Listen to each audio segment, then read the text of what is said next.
เขาเจ้าตั้งเป็นวงละมีติดจับดอกแคนละหลายคนบรรยากาศยามแรงได้พี่โอ้ได้ไล่บ่มื้อนี้บ่มันยังเจ้าใส่ในกระทงเจ้าอ่องคือเต็มแท้ ย่าง อ๋อกิโลเท่าไหร่หน่อยพ่อ กิโลละพัน กิโลละพัน เจ้า มาแบ่งกันให้ขอบใจเด้อ โดยมาแบ่งกันให้กับเจ้าในโดยให้ร่ำให้รวยเด้อ โดยอันนี้โอ้ยน้ำมาแต่ให้ในส่วนเบิ่งทุกคนของกินมีหลากหลายเลยน้องซึกมื้อนี้บ่ขึ้นบ่ฟันเลยว่าสิได้ดีใจแห้ง แม่ไปตักนั่งกับไผๆก็ถามว่าเป็นหยังนะเจ้าคือเป็นแบบนี้ ยินได้ไอเพิ่นใจดีบ่ นี่ใจดี รอบ่ เหรอจำได้ จำตอนใด ตอนมาบุญชุมเรือ ป้ายังบ่ลืมมาบ้าน แบบเราว่ามีแต่ภาษาไทยแต่ว่าค่อยเว่าภาษาลาวเขาก็ฮู้ว่าใช้อายคัน ใช้อายคันมัน ใจดีเนาะ ก่อนบอมตาสิกลับบ้าน น้องก็ให้ค่าน้ำมันรถน้องให้แท้บ่ แม่นใช้อายใช้น้ำมันรถ บ่ถ้าน้องมาเอานี่พังอาจสิเบาถ้าน้องบ่เอาอายก็สิบ่มาอีกน้องสิเลือกอันใดถ้าน้องเอาโอกาสหน้าอายก็มาหาอีกน้อง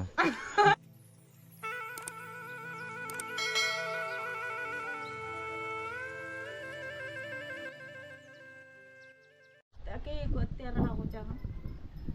สบายดี เลย ถ้าก็มาแต่ใส่น้อง เมื่อตีให้ เมื่อที่ให้ใส่ว่าหน้าของน้องมื้อนั้นคือมันออกสิวหลายเบิ่ง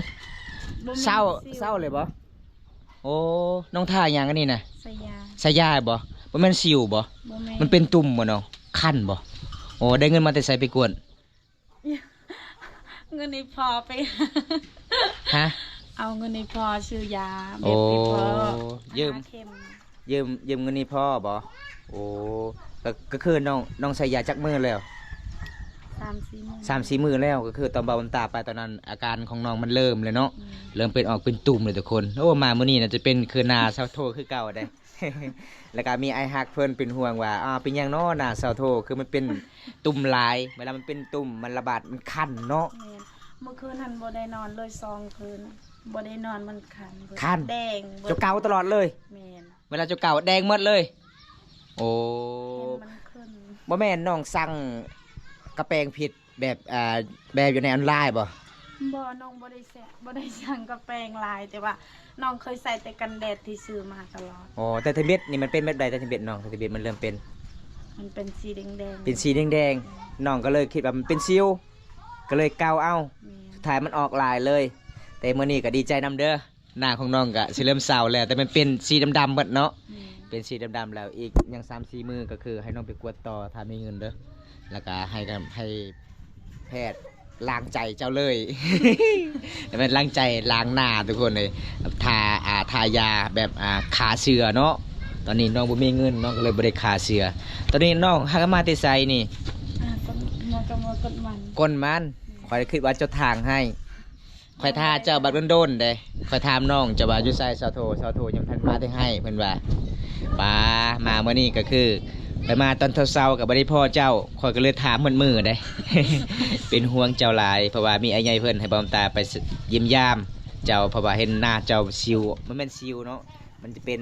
ตุ่มๆออกลายตอนนี้น้องสิขึ้นเฮือนบ่ไปขึ้นเฮือนเลยน้องเอาทุกคน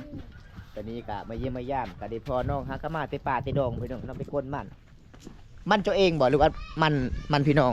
มันเคย โอ้ได้ลายบ่มื้อนี้บ่ บ่เป็นเลย มันยังเจ้าใส่ในกระทงเจ้าอ่องคือเต็มแท้มังแห่ยังมังแห่นะเอาทุกคนไปเบิ่งน้ำกันเด้อน้องว่ามังแห่อยู่ไสมังแห่โอ้ยสาวโทนี่บอมตาก็บ่เคยได้ยินมังแห่ก็มีเด้อทุกคนเอามื้อนี้ก็ได้ฟ้อน้องอยู่เฮือนอยู่ศาลคือเก่าใส่มังแห่เนาะ ไม่กระปุก มียังนี่นะป้าสาวโทน่าขยันหลายเลยทุกคนป้านี่ก็คือหมากแซ่บที่สุดเป็นน้องโทแซ่บที่สุดน้องหมากนี่เนาะหายากใส่มังแห่นะ อันนี้ โอ้ยพี่น้องเอ้ยมักตัวเฮน้องว่ามังแห่โอ้ยสาวโทนี่ขยันหลายน้องมาแต่ป่าแต่ดองน้องมีมักตัวเฮแล้วก็มีมักอันนี้เนี่ยพี่น้องบอมตาสิว่าใดบอมตาก็สิว่าบ่เป็นภาษาลาวทุกคนเลยเห็นบ่คืออันนี้มันจุดน้องนึ่งข่าวเด้น้องของน้องเพิ่นมาก่อนน้องของเพิ่นก็นึ่งข่าว ก็คือน้องมาตำลังน้องกะออกมักตัวแห่มือคือเมื่อสารเฮ็ดเป็นอาหารเป็นหมู่บ้านนอกสุดๆกับตัวเมืองเวลาแขกมาเยี่ยมมายามเมื่อได้น้องต้องปูสาดอยู่จุดนี้อันนี้จะเป็นห้องน้องนอนเด้ห้องนอนสดๆนอนอยู่จุดนี้แขกมาเยี่ยมมายามจะอยู่จุดนี้โดยทุกคนมันเป็นตามบ้านเฮาพี่น้องไงเพราะว่าน้องกะบ่มีห้องนอนบ่มีห้องนอนก็เลยน้องกะเฮ็ดปูสาดแบบนี้ก็นอนอยู่นี่เลยทุกคน เรียกจะเรียกบุกไก่เอ็ด มักตัวแห่จะดกเลยบ่ แม่ โอ้คอยแล้วตกใจอยู่ว่ามังแห่มังแห่ ภาษาบ้านน้องเอ้ยว่าจังได เร เด้โอ้น้องก็เลยตอบว่ามังแห่ มักตัวแห่คือว่ามังแห่เฮ้ยมาเยี่ยมมาหยามมันได้น้องกับสิย่ออีกทุกคนเห็นบ่ผิดหวังเด้อน้องคนนี้ทุกคนนี่อันนี้มันจะเป็นแก่แล้วพี่น้องน่าจะแซ่บเพิ่นเวลาเขาต้มเนี่ยมันแซ่บเลยทุกคนเขตชนบทวันเฮานี่เฮ็ดให้ชวนต้องปลูกมักเขือมักตัวแห่มีหลายๆอย่างเลยขนาดมาแต่ป่าเตดงน้องกานึ่งข้าวเป่าไฟเลยทุกคนเห็นบ่นี่น้องกานึ่งข้าวเป่าไฟใครเนาะน้องสายเจ้ามาก่อนน้องสายเจ้ากะนึ่งข้าวก่อนเนาะโอ้นึ่งข้าวไว้รอทาเอื้อยพอดีเอื้อยมากก็คือ หนาปรุงเอ็ด สุกเลยบ่ยังเออยามนึงแรกนี่สาวลาวนี่มาแต่ให้แต่สวนนี่ต้องแบบนี้เลยทุกคนขยันหลายเลยพี่น้อง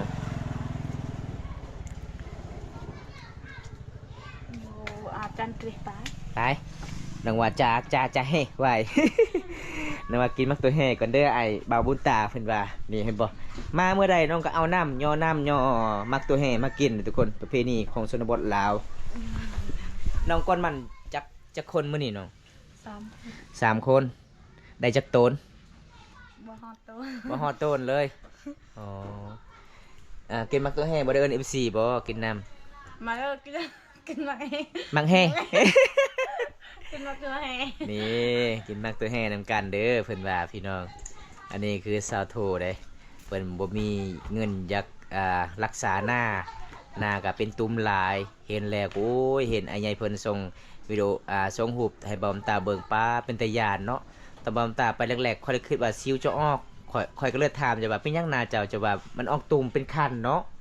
พอดีหลังจากที่บอมตากลับก็คือตอนนั้นมันออกตุ่มหลายเลยบ่เนาะ แม่ โอ้จนตกใจเอาอันนี้ก็คือสาวโทมาแต่ให้แต่สวนคือเก่าอยู่เฮือนอยู่สางคือเก่าเด้อพี่น้องน้องยังบ่มีเงินรักษาอยู่บ่โอ้น้องบ่คือประพันธ์เลยว่าอายมาหาน้องมื้อนี้มีหยังอายมาให้เจ้าบ่ฮู้เลยมื้อนี้อายก็มาฝากใจ FC อยู่นำเจ้าเด้อเจ้ารับได้บ่ ได้ ได้เนาะ เจ้าพันหยังคืนนี้บ่ได้พันหยังอ๋อพันเฮ็ดแต่มันต้นอย่างเดียว แม่ เอาทุกคนมื้อนี้บอมตากับมียังหลายสิพา FC เด้อครับโซมื้อนี้บอมตากับมาเยี่ยมมายามจัดให้ตามคำขอผู้ใหญ่ใจดีจากประเทศไทยเด้อทุกคนบอมตาก็มีน้ำจิตน้ำใจบอมตาก็ดีใจหลายเพิ่นเอาเงินคำซ้ำแก้วบ่มีอยากสวยน้องๆก็มีผู้ใหญ่ใจดีจากประเทศไทยให้บอมตาไปสะพานบุญบอมตาก็ดีใจหลายเลยทุกคนเลยได้ทำบุญนํกัน อันนี้ก็คือไอ้เข้าไก่ได้บ่น้องได้เนาะเอาทุกคนอันนี้ก็คือเงินผู้ใหญ่ใจดีผากมานำบอมตาพี่น้องแล้วก็ซอยน้องรักษาซิวนี่เนาะมันเป็นซิวเนาะตุ่มบ่มันคันหลายบ่เนาะโอ้มันคันหลายทุกคนรวมทั้งหมดก็คือเงินอันใหญ่เพิ่นผากมานำบอมตากับประมาณส่านี้พี่น้องล้านป่ายเลยทุกคน1 2 3 4 5 6 7 8 9 10 11 12 13 14 15อันนี้ไม่เงินอายใหญ่เพิ่นเป็นห่วงเจ้าด้วยน้องเด้อเพราะว่าเจ้าก็บ่สบายเนาะมันจะเป็นอย่างยังเป็นตุ่มบ่เป็นตุ่มเป็นคันเนาะใครแต่น้องไปกวดอยู่โรงพยาบาลเนาะอ๋อเพราะว่าบอมตาไปตอนนั้นก็คืออาการมันเริ่มเลยทุกคนมารอบนี้ก็ไข้ๆแน่น้องก็ไปกวด2 วันนี่บ่หรือว่าวันนี้น้องไปกวด 2-3 มื้อนี่แหละ 2-3 มื้อแล้วก็คือคันถ้าน้องออกแดดมันสิเริ่มเป็นอีกได้นี่ได้ เราบ่ให้ออกแดดอยู่แต่ว่าจำเป็นคนมัน โอ้ไม่มีใครซอยเวียกบ่ แม่ อ๋อเอาขอจนได้กะขอขอบใจผู้ใหญ่ใจดีในเด้อ ขอบคุณหลายๆเด้ออ้าย ขอขอบคุณหลายๆเด้ออาย ผู้ใหญ่ใจดี ผู้ใหญ่ใจดี ผู้ใหญ่ใจบุญ ผู้ใหญ่ใจบุญ จากประเทศไทย จากประเทศไทย ก็ขอให้อายอยู่ดีมีแห้ง ขอให้อายอยู่ดีมีแห้ง ขอให้ร่ำให้รวยเด้อ ขอให้ร่ำให้รวยเด้อ ขอให้อายุมันคนยืน ขอให้อายุมันคนยืน ตอนนี้ต่อไป ตอนนี้ต่อไป ก็ขอให้อายได้เงินกลับคืน ขอให้อายได้เงินกลับคืน ร้อยเท่าพันเท่าเด้อ ร้อยเท่าพันเท่าเด้อ ดีใจบ่ แม่ ดีใจจากเปอร์เซ็นต์เนาะ ร้อย 100%เลย ก็คือคันทาน้องไปกวนมันนี่น่าสิบ่ได้เนาะมันเจ้าใครเบิ่งนะน่าสิบ่ฮอดล้าน อันนี้ก็คือดีใจเลยบ่ แม่น ได้เงินรายปันนี้เนาะคันไปรับจ้างนี่ตกประมาณ15วันเลยทางหมู่บ้านเฮาคือหมู่บ้านของน้องวันหนึง80,000 กีบคือตกประมาณ18วันเนาะมื้อนี้บอมตากะขอขอบคุณอีกเทื่อนึงผู้ใหญ่ใจดีจากประเทศไทย ที่เชื่อมั่นและมั่นใจบอมตาคนนี้ไปสถานบุญให้ทุกคนบอมตากะภูมิใจหลายจัดให้ตามคำขอFC หลายๆคนแล้วก็ผู้ใหญ่ใจบุญผู้ใหญ่ใจดีจากในประเทศแล้วก็ต่างประเทศบอมตากะมีคุ้มสุขหลายได้ทำบุญนำกันพี่น้องมื้อนี้บอมตากะมามอบในมือสาวโทเลยเด้อทุกคนไปกวนมันมื้อนี้น้องยังบ่ทันได้ขายบ่โอ้ยังบ่ เต็มรถ ยังบ่เต้นรถยังบ่ฮอดโตนเลย แม่น โอ้พี่น้องเอ้ยน้องกับบ่คือบ่ฟันเลยว่ามีไอ้ใหญ่เพิ่นฝากเงินมานำบ่าวตาแล้วก็บ่าวตาก็มาสะพานบุญให้เพราะว่าเข้าน้องก็คือน้องก็นึ่งปะไว้ทางนู้นเนาะ คณะมาแต่ให้แต่ส่วนเบิ่งทุกคนของกินมีหลากหลายเลยน้องเอามาแต่ให้แต่ส่วนมีมากอันนี้นี่พี่น้องมากบางอย่างนี่ก็เอิ้นบ่ดง บักกะแปด มากระแปดเนาะ แม่น โอ้นี่ทุกคนหลากหลายเลยเขตชนบทนี่ขยันหลายนี่ก็เต็มกระทงของน้อง แม่น สำหรับน้องอันนี้ก็คือน้องสิไปขายหรือว่าจังใด บ่ กินเองบ่เป็นอาหารเนาะบ้านเฮาก็นอกที่สุดกับตัวเมืองเด้อทุกคน เป็นยังไงรู้สึกมื้อนี้บ่คิดบ่ฝันเลยว่าสิได้ดีใจแฮง แม่ เป็นว่าบ่ออก เมื่อนั้นจนลงอยู่ตารางอายเลยหน้าของน้องแต่ โอ้ เพิ่น อ้ายเข้าบ่ แม่นไปตักนั่งกับไผๆก็ถามว่าเป็นหยังนาเจ้าคือเป็นแบบนี้ โอ้ผู้ใดก็ตกใจเนาะ แม่นแต่กี้บ่เคยเป็นเลยสิวตั้งแต่แบบเป็นแต่ว่าบ่หลายตั้งแต่เกิดหั่น โอ้โดย มากับมื้อนี้มันเป็นเต็มหน้า แม่ 2-3มื้อจนให้เอาเงินนี้พอไปหาแก้วไปกดอยู่ในห้องหมอ โดยบอมตาก็ตกใจคือกันได้มือที่บอมตาไปเยี่ยมพยายามน้องกอดกกใหม่นึกว่าบ่มีครูกอดกกใหม่มันก็เริ่มเป็นนะเนาะ แม่ เริ่มเป็นแล้วตอนนั้นมันออกประมาณ3เมตร4เมตรทุกคนหลังจากบอมตากลับก็คือหน้าของน้องเต็มเลย มารอบนี้มันจะเป็นสีแดงๆน้องก็เลยใส่ยาเนาะ แม่น โอ้แล้วก็แพทย์ว่าจังใดเวลาน้องไปกวดเขาว่าจังใดเป็นหยัง เขาก็ถามค่อยว่าเขาว่าเจ้าใส่กระแปรงลายบ่แบบเขาใส่เจ้าใส่กระแปรงมันบ่ถูกเขาว่าบ่แม่นแบบมันเป็นคัน อ๋อ เขาว่ามันเป็นขี้ทมมืด อ๋อคันเนาะ แม่ โอ้ เขาก็เลยเอาให้ยา คันเขา โดย คันว่าแพ้เขาแป้งอะมันบ่ได้คันมันจะเจ็บอย่างเดียวตาเนาะ แมนอันนี้มันเริ่มคันเนาะ แม่น แห้งคันแห้งม่วนอ๋อเวลาเขาเก่าแห้งม่วนเนาะ เห็นมันขึ้น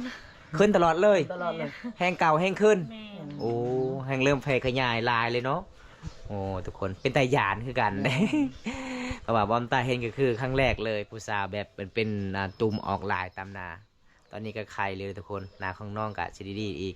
อีกประมาณ2-3 มื้อเจ้าก็ไปกวดต่อเด้อน้องเด้อได้เงินแล้ว มีไอ้ใหญ่เพิ่นก็เป็นห่วงน้องฮู้ว่ามีไอ้ใหญ่เพิ่นจากใดให้น้อง ฮู้บ่ บ่ฮู้บ่ ฮู้แล้วบ่ โอ้ ฮู้ ฮู้แล้วจำได้อยู่บ่ จำได้ จำตอนใด ตอนมาบุญชุมเรือ ป้ายังบ่ลืมมาบะเด้อ ยังจำได้เพิ่นว่าตอนบุญสงเหือเพิ่นยังได้ไอ้เพิ่นใจดีบ่ เนียนใจดี รอบ่ เหรอ รออยู่เนาะ ไอ้เพิ่นก็เว้าเล่าได้อยู่บ่ แบบเราว่ามีแต่ภาษาไทยแต่ว่าค่อยเว่าภาษาลาวเขาก็ฮู้หมด โอ้แต่เพราะว่าไอ้เพิ่นก็บ่แม่นคนอีสานเนาะไอ้เพิ่นก็เว้าอีสานย่าน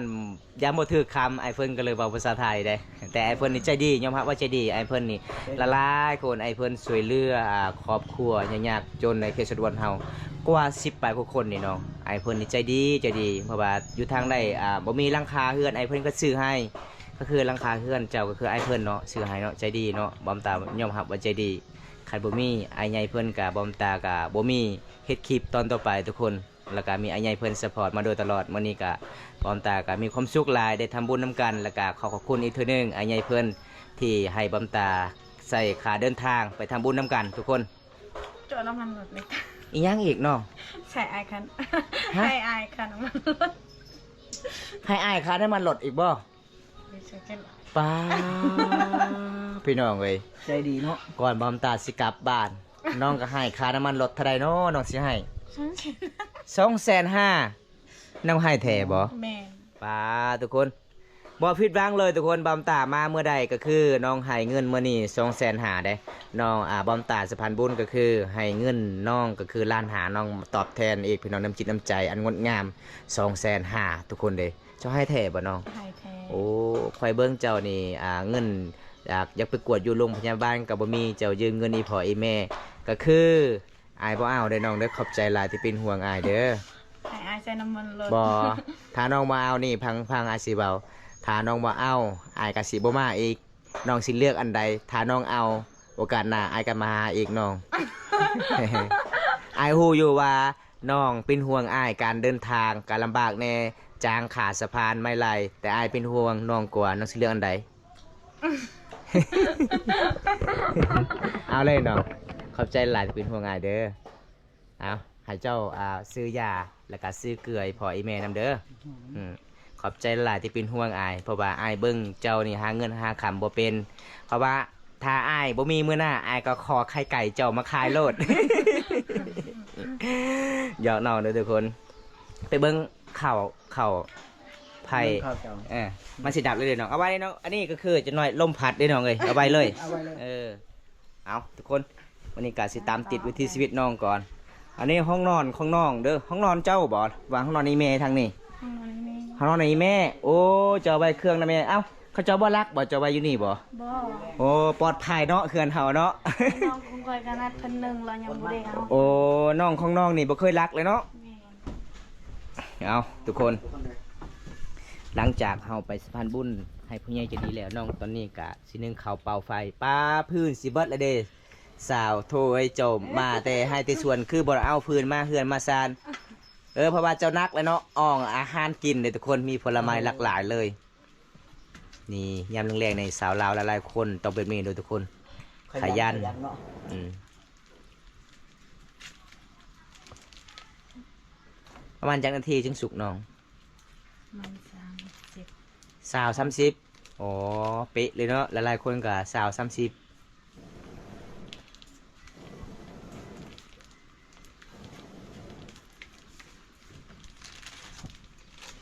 อีพ่อยแม่ยังบ่ทันได้กลับบ่ ยัง โอ้ ยังกำลังเนาะ ยังหาหน้าไม้หาอย่างต่างๆโอ้ก็คือน้องเฮ็ดเวียกเฮ็ดงานอยู่เฮือนน้องก็เลยกลับก่อน ยังกลมัน ยังก่อนมันต่อเวลาน้องไปให้ไปสวนนั้นน้องย่างเอาบ่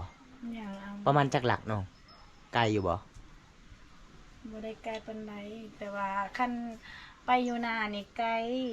อ๋อเจ้าก็มีหน้า มี แต่บ่มีรถไถ บ่มี อ๋อแสดงว่าก็เฮ็ดนาปะซื่อๆเนาะ แม่น เห็นยังบ่ได้ทุกคนน้องบ่มีรถไถนา ปีนี้ก็บ่มีเงินจ้างเอากับบ่ได้เฮ็ดละ โอ้ปี2026นี่บ่ถ้ามีเงินก็คือจ้างเขาเจ้าไถให้ แม่น ถ้าบ่มีเงินคือปะคือเก่าอีกปี2025คือน้องบ่ได้เฮ็ด บ่ได้เฮ็ด อ๋อบ่มีเงินที่จ้างเขาเนาะ แม่น อ๋อนี่ล่ะพี่น้องเขาเอิ้นว่า วิถีชีวิตจริงแบบเดิมๆเด้อสาวลาวเขตนี้ขยันระเบิดคำสิเว้าพี่น้องเอ้ยงามและใจดีอันงดงามเลยมาเยี่ยมมายามมื้อนี้น้องก็ให้ค่าน้ำมันรถการเดินทาง250,000ก็ไม่เรื่องง่ายทุกคนคันสาวลาวหมู่บ้านอื่นนี่ป้า250,000หาเงินหาคำมื้อวันหนึงก็บ่ได้ 10,000 กีบแต่ แต่น้องยอมรับว่าใจดีทุกคน ไปเยี่ยมมายามเมื่อใดเวลาบำตาไปสะพานบุญน้องก็ต้องให้คืนตอบแทนพี่น้องหนาวบ่หนาวเนาะ นาวให้ หนาวกับ มันจะหนาวแล้วอากาศมันเย็น เริ่มสิหนาวแล้วมื้อนั้นน้องว่าหนาวบ่มีคู่กอดกุ๊กไม้นี่ทุกคนนี่เสาร์อันนี้แหละน้องมากอด โอ้เสาน้อยๆ เสาน้อยๆข่อยก็เลยบอกว่า เจ้าตัดเสาใหญ่ๆโลดโอกาสหนะ เจ้ากอดเลย เบิ้นหมู่คันรถ มันจะ มันเต็มตะกะเต็นตะกะตาของผู้อัน ยังกับปุนะ นั่น รถบ่โอ้มันยังบ่ลายเนาะปลาตัวเช็ดยังเนาะสะโตสิต้มบ่ แม่น ปลาทุกคนหลังจากเพิ่นมาเตะป่าเตะดงนี่ละคือเอิ้นว่าสาวลาววิถีชีวิตดำรงชีวิตจริงอันนี้มังกะเป๊บบ่ แม่ ปลามันแก่เลยเนาะข้าวต้มแซ่บบ่สาวเพอแม่นสาวเพอสาวโทโอ้ยมีมะเขือไปพร้อมมีหลากหลายเลยทุกคนน้องคนนี้ขยันเนาะเจ้าเนาะ คันอยู่ประเทศไทยนี่น่าสิบ่ได้กินเลยเด้ออาหารแบบนี้เลย กินแต่อาหารทะเล เดี๋ยวกินอาหารคือกันแต่ว่าบ่มี บ้านเฮากินแบบอาหารธรรมศาสตร์เนาะ แม่น กินอาหารเฮาปลูกตามป่าตามดงกินผลไม้ทุกคนตอนนี้น้องก็สิเก็บแล้วก็สิต้มไว้เพราะว่าข้าวของน้องยังบ่ทันได้สุกถนนพี่น้องเอ้ยเห็นบ่สุดยอดเลยน้องโทคนนี้พี่น้อง เพื่อใช้ไว้อันเป็นโรนะแก อ้าวสุกเลยบ่น้อง ยัง ย่างบ่ แม่น โอ้ ประชด อันนี้คือสำหรับน้องกสิเปลี่ยนเปลี่ยนขากเป็นเบื้องทุกคน อยู่เทิงเอาไว้ลุ่มอยู่ลุ่มเอาไปเทิงเนาะมันสิสุกเลยเนาะบ่ฮอดเลยเนาะ2 นาทีเนาะใส่อีกประมาณ1 นาทีไปมันสิสุกเลยทุกคนซับให้มันแจ็บบ่โอ้ให้ค่อยเบิ่งทางดังนี่ค่อยตกใจเด้จะซับแบบนี้เด้ วิธีชีวิตน้องคนนี้ฮะก็มาแต่ให้แต่ส่วนใดฮอดเฮือนฮอดสารน้องก็ตำข้าวบ่แม่นตำข้าวนึ่งข้าวสวยข้าวสุดยอดหลายเลยวิธีชีวิตน้องคนนี้เบิ่งแล้วก็โอ้ยอีโตนน้องหลายเลยทุกคน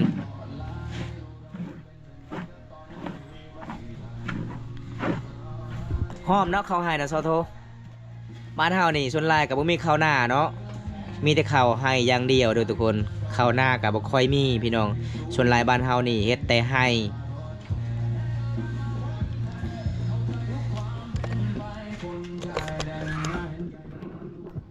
สบายดีทุกคนสบายดีข้าวไห้ก็บ่หลายบ่ ไปสิบ่แล้ว ไก่สิเบิดแล้วปีนี้น้องได้จักสอบน้อง บ่ฮอด12 บ่ฮอด10กระสอบบ่อ๋อเพราะว่าเฮาก็บ่ได้เฮ็ดนาเนาะเฮ็ดแต่ไห้มันบ่กุมกินเพราะว่าดินมันก็บ่ได้ใส่ปุ๋ยทุกคนแล้วก็ทางให้จูดๆแล้วก็ฮือแล้วก็ซักข้าวให้แล้วก็คือเสียหญ้า2 เทื่อ3 เทื่อจึงได้กินข้าวทุกคน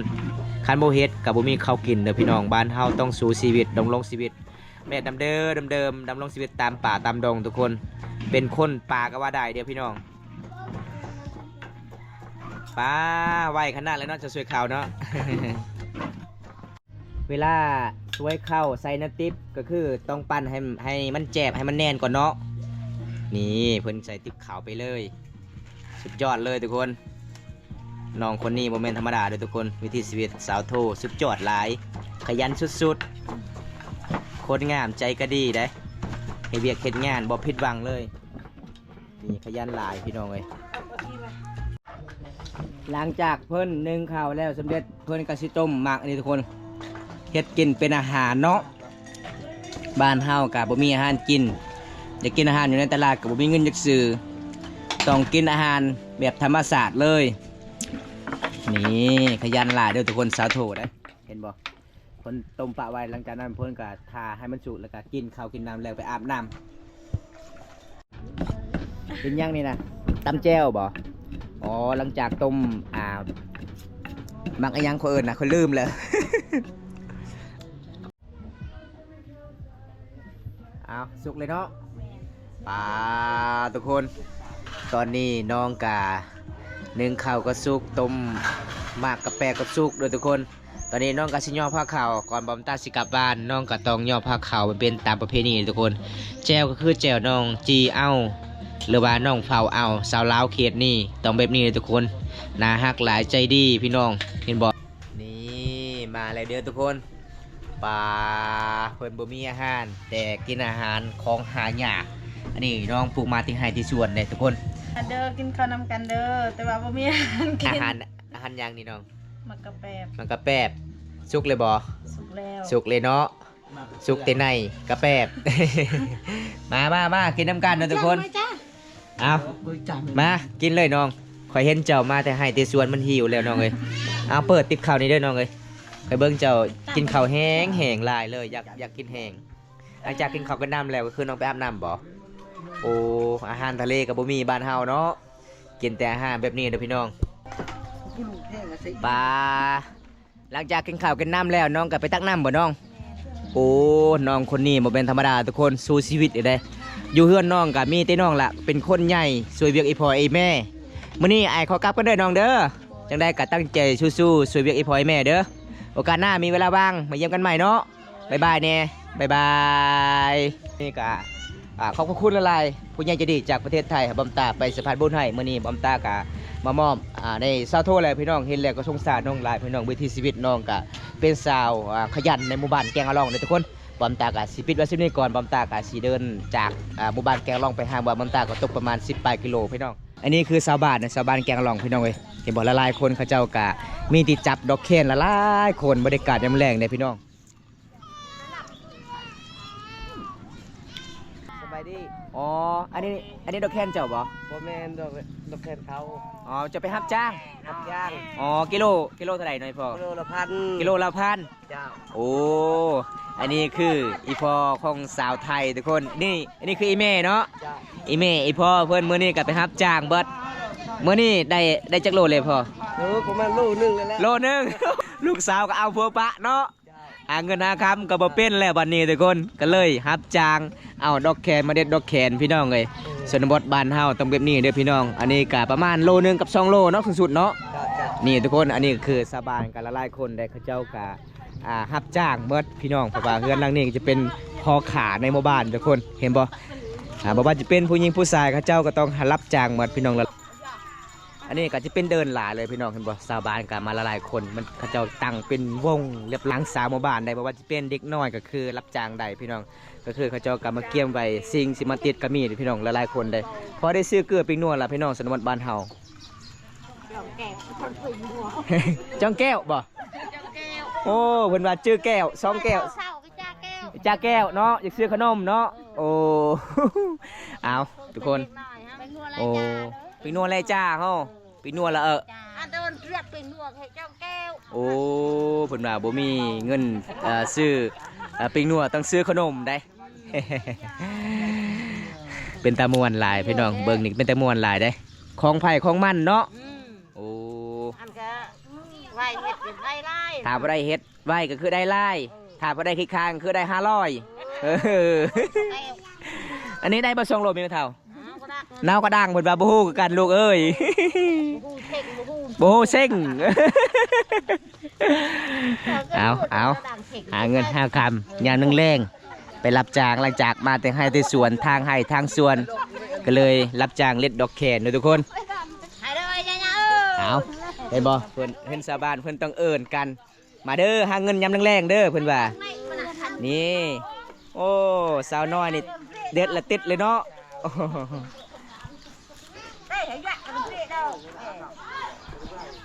เป็นตาม่วนหลายเลยพี่น้องบรรยากาศยามแรงเนี่ยทุกคนอันนี้เป็นคือชาวบ้านแกงอะลองเด้ชาวบ้านแกงอะลองพี่น้องเป็นหมู่บ้านนอกที่สุดกับตัวเมืองเขตช่วงนี้ก็คือส่วนหลายเขาเจ้าหาเงินหาคำก็คือเอาของป่าของดองมาขายให้ชาวเวียดนามเด้อทุกคนเห็นบ่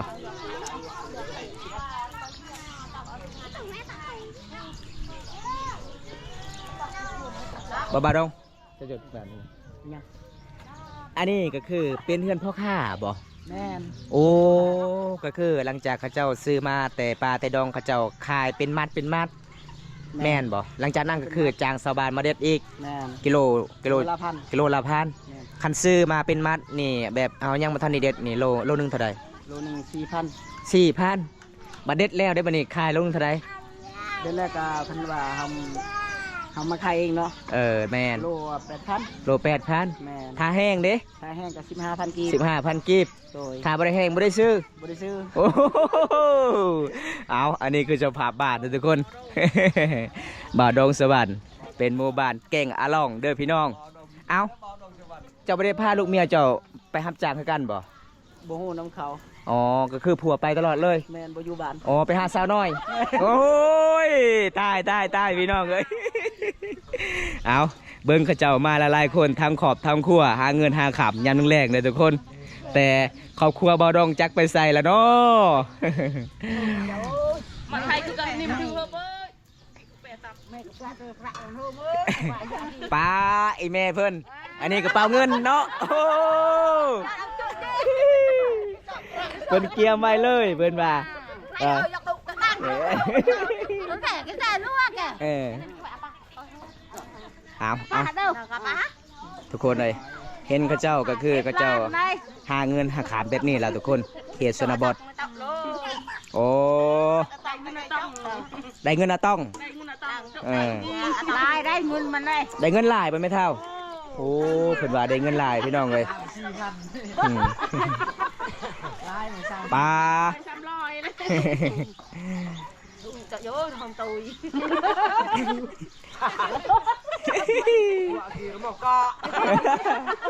อารมณ์ดีได้อาซาออนเลยปลาอยากโหดอะไรประมาณนั้นโดยอยากกินขนมไหมแม่เท่าอยากกินขนมบ่โอ้เดี๋ยวบอมตากับไปซื้อให้แม่เท่าขนมก่อนทุกคนเห็นแล้วก็คือสงสารข้าเจ้าบอมตากับบ่มีเงินกันกับทำบุญนำกันพี่น้องพอให้แม่เท่ามีกำลังใจเนาะมีแห้งดีเอาท่าก็เด้อแม่เท่าเด้อเดี๋ยวคอยสิไปซื้อให้เด้อเอาไปซื้อให้แม่เท่ากันเด้อทุกคนตอนนี้ก็เห็นอีเมเพิ่นหาเงินหาขำบรรยากาศยามแรงได้ก็เลยสงสารเขาเจ้าเดี๋ยวบอมตากลับมาซื้อขนมกลับมาแจกให้เขาเจ้าไปหับจ้างมานี่พี่น้องเลยเด็ดดอกแขนโล1,000 กีบพี่น้องนั่งมัดมือก็คือได้20,000 กีบทุกคนเห็นแล้วก็สงสารเขาเจ้าหลายก็เลยมานี่บอมตากลับไปซื้อขนมมาแจกให้เขาเจ้ากินก่อนพี่น้องเอาจังได้กะไปติดตามส่วนหนึ่งกันละพี่น้องบอมตากะจะเดินทางเข้าลานในชนบทหมู่บ้านแกงอะลองผลบริการยิ่งแรงเลยบางคนก็อยู่บ้านอันนี้คือสำหรับเขาเจ้ากะตากแห้งแล้วก็คือเขาเจ้ากะไปส่งให้สาวเวียดนามพี่น้องเห็นบ่เป็นนี่แหละพี่น้องที่สะดวกบ้านเฮาหาเงินหาขำด้วยทุกคนอันนี้จะเป็นร้านเซเว่นของชนบทหมู่บ้านแกงอะลองก็ได้เลย30แล้วเอาหมด50,000 กีบโอ้ขอบใจตอนนี้กะสิเดินทางต่อพี่น้องไปแจกเขตชนบทนี่ก่อนทุกคนเห็นเขาเจ้าหาเงินหาขับบริการยามแรงเลยทุกคนเห็นบ่บางคนก็นั่ไปพร้อมเลยทุกคนสบายดีผู้สาว เห็นบ่เขาเจ้ากะตักน้ำแบบนี้พี่น้องยามแรงๆนี่เขตชนบทต้องแบบนี้เด้อทุกคนแบ่งกันให้ขอบใจเด้อโดยมาแบ่งกันให้กระเจ้าในโดยให้ร่ำให้รวยเด้อโดยสาธุ เอาเมียใหม่เด้อ โอ้เอามีไหมก็ได้บ่โอ้โดยไอ้แม่มีลูกสาวอยู่บ่ให้ค่อยเอามีไหมโอ้เป็นไม่ห่างบ่เวลาที่ต่อเลยยี่รู้เอาแบ่งให้กระเจ้าในเด้อไม่ยั่วอะไรไหนไม่ยั่วตะโก้ไว้เจอมณะมุนเอติอันเจอมณะมุนเอเอาเจ้ากับสิญาติกันแล้วบัดนี้บ่ได้ละทางนี้บ่ได้แล้วเนาะบัดนี้ อะไรเบิ้ลล่อเลยเอาตอนนี้บอมตากับสิให้นำอีพออีเมสาวไทยมาแบ่งให้สาบานกินน้ำกันทุกคนเลยบ่พ่อนะไม่เท่าเนาะโอ้บอมตาซื้อมาประมาณ60 ธงพี่น้องมันกับบ่พ่ออีกสาบานกะละลายคนหาเงินหาขำทุกคนผู้ใดก็อยากกินขนม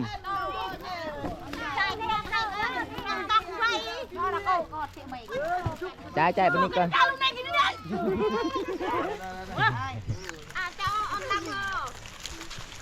อย่ามาบนหลับชาวบ้านหลายนะหลายไทยลิงกับรังเลยปัจจัยนั่นแหละไอสตอรี่มาเมื่อนั้นบ่พอเลยชาวบ้านหลายเลยนั่งเลยนั่งเลยหลายคนมีคนได้มาลอยยี่ห้อกระทานแหนมาลอยไม่ลอยในเลย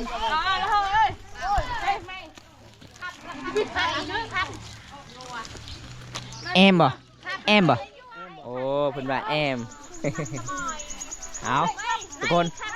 เดี๋ยวบอมตากะสีไปห้าเซาซิงก่อนในหมู่บ้านนี่ทุกคนไป3-4 วันบ่ได้พอเซาซิงเนาะ วันนี้ก็ได้พอสาวบ้านก็เลยทักทายสาวบ้านก่อนเลยทุกคน แล้วจะบ่มีบ่โอ้ยบ่พอเลยเนาะโอ้บอมตาก็คือเห็นแต่อีเมเท่าเพื่อนทับจางสุดท้ายเด็กๆมาหลายคนเห็นว่าบอมตาสิให้ขนมทุกคนเลยเมื่อหน้าอีกเด้อจะเอามาหลายๆอีกเด้อโดย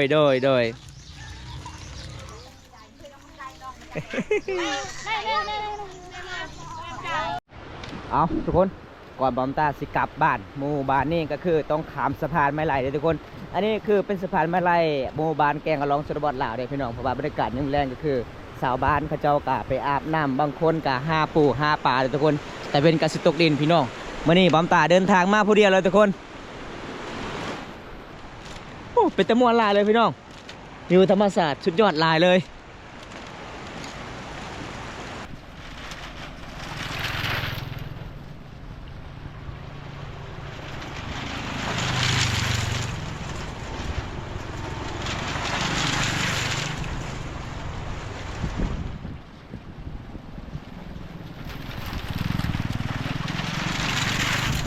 ในบอมตากับสปิดคลิปก่อนเด้อทุกคนหลังจากบอมตาเดินทางหมู่บ้านแกงกะลองกะเห็นสาวบ้านเขาเจ้ากะหาเงินหากรรมรับจ้างพี่น้องเด็ดดอกแคนก็เลยบอมตากะเห็นเขาเจ้ากะสงสารพี่น้องกิโล 1,000 กีบพี่น้องเอ้ยเด็ดประมาณบัดเบื่อก็ได้ติด3 โลก็คือ 3,000 กีบก็เลยซื้อให้เขาเจ้าขนมพี่น้องเพราะว่าบอมตากะบ่มีเงินคือกันแล้วก็ขอบคุณหลายๆคนประอาจารย์สำรวยจากประเทศไทยที่ให้บอมตาแจกขนมในเคสเดบอสพี่น้องวันนี้บอมตากะเริ่มซื้อขนมมาที่เมืองนอกก็เลยซื้อในร้านพี่น้องเพราะว่าในร้านเขาเจ้าขายมันแพงกว่าประเทศสปอร์ตคนบอมตากะแบ่งให้เขาเจ้าเน่พี่น้องให้เขาเจ้ามีความสุขมีความระยิ้มเวลาเด็ดดอกแคนพี่น้องเคสนบอสหมู่บ้านแกงกะลองกันละลายคนอยู่พี่น้องยังยากจนครอบครัวพี่น้องสนุกบ้านเฮาหาเงินหาคำต้องหาของป่าของดองทุกคนมาขายได้เอาจังได๋บอมตากะสิปิดคลิปไว้ก่อนเด้อทุกคนถ้าบ่ได้รับชมคลิปนี้แล้วก็อย่าลืมฝากกดไลค์กดแชร์ฝากกดติดตามฝากเป็นกำลังใจให้บอมตาคลิปตอนต่อไปพี่น้องคลิปหน้ากะพบกันใหม่พี่น้องเลยขอกล่าวคำว่าสวัสดีครับผมบ๊ายบาย